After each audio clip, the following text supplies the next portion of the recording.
What's up, guys? I found somewhere to hide. I'm reading,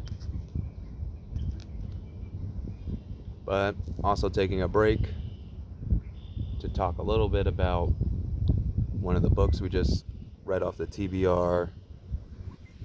It is Big Fish by Daniel Wallace. That sounds familiar. There's a movie with the same title. It's a Tim Burton movie, and one of the Coen brothers had their hands in it. Awesome movie. If you like that movie, you should check out this book because quite similar, and you'll just get to spend more time with a story that you like. Alright, I guess let's get right into the story. It's a story about life, but mostly it's a story about death. And it's a story of the death of the main character, Edward Bloom, and all the stories of his life come to the surface. Whether these stories are true or not, that I guess that doesn't really matter. And because you're going to read them anyway, and you're going to try to interpret them, and you're going to try to understand what is the truth, and what is the fiction, or maybe all of it's truth, or maybe all of it's fiction.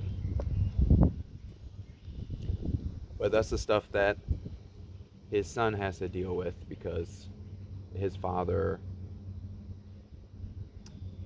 led an exciting life but wasn't around for his family, and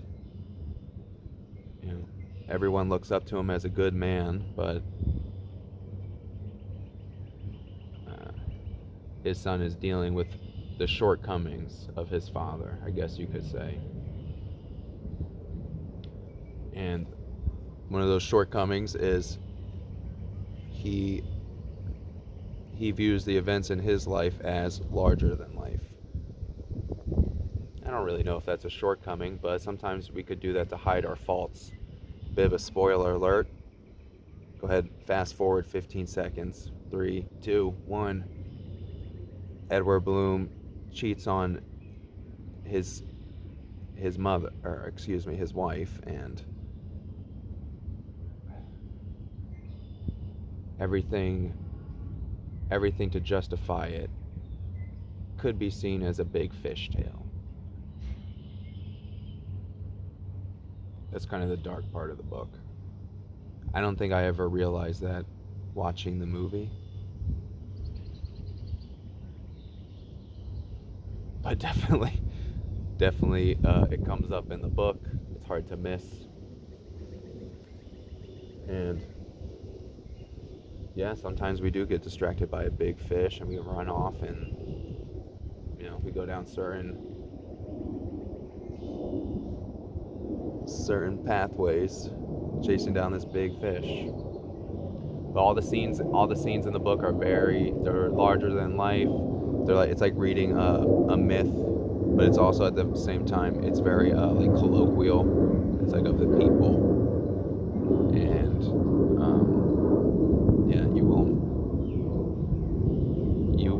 I don't think you'll feel like a stranger reading the book. Everything is very familiar, just to like human experience in general. And then I think maybe the big theme is getting distracted by these big fish. And is it a distraction, or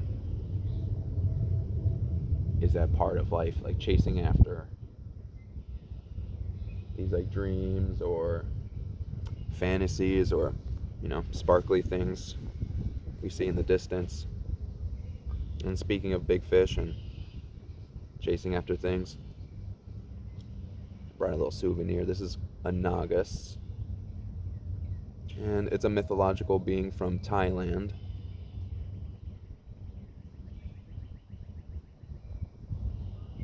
And just like in the story, where the main character, Edward Bloom, is like enchanted by this big fish, nagas, mermaids. I'm sure there's a couple others. You know, they kind of hold on to the human imagination, and then we could chase after these things to our own detriment or benefit. And that's the fun of the book. So there goes a big fish now.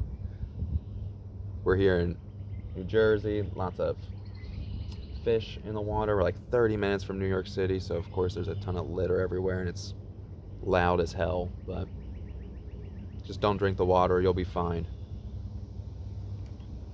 I'm gonna keep reading, watching the turtles, some big fish in the water.